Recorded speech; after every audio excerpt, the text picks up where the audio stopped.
Një ditë pas konferencës së 8 ndërqeveritare me Bashkimin Evropian, kryeministri Edi Rama ndau disa nga momentet e përgatitjes së delegacionit shqiptar për takimin e nivelit të lartë në Bruksel. Fjala mbyllëse është fjala më përmbajtësore. Rama i quan krenari për Shqipërinë faktin që çdo hap po bëhet edhe më shumë europian, duke e quajtur antarësimin si një martesë me Unionin. Do you accept to marry him? Yes, I do.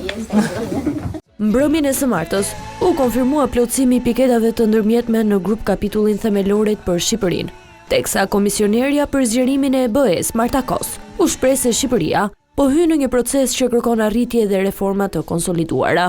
Puna juaj e 10 viteve ka qenë e suksesshme. Janë hedhur hapa në mbrojtjen e të drejtave të njerëzit, ngritja e institucioneve të reja të drejtësisë, ka frenuar ndërhyrjen e politikës në sistemin gjyqësor.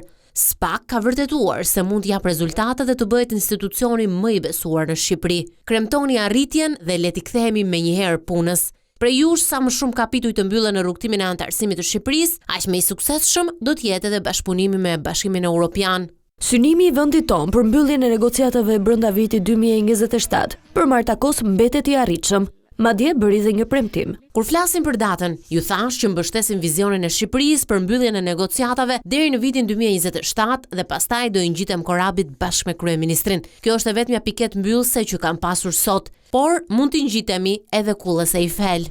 Gjatë konferencës së 8 ndërqeveritare, kryeministri Edi Rama u tregua optimist dhe sipas tij ky është vetëm fillimi një procesi që shqiptarët e kanë kërkuar prej kohësh.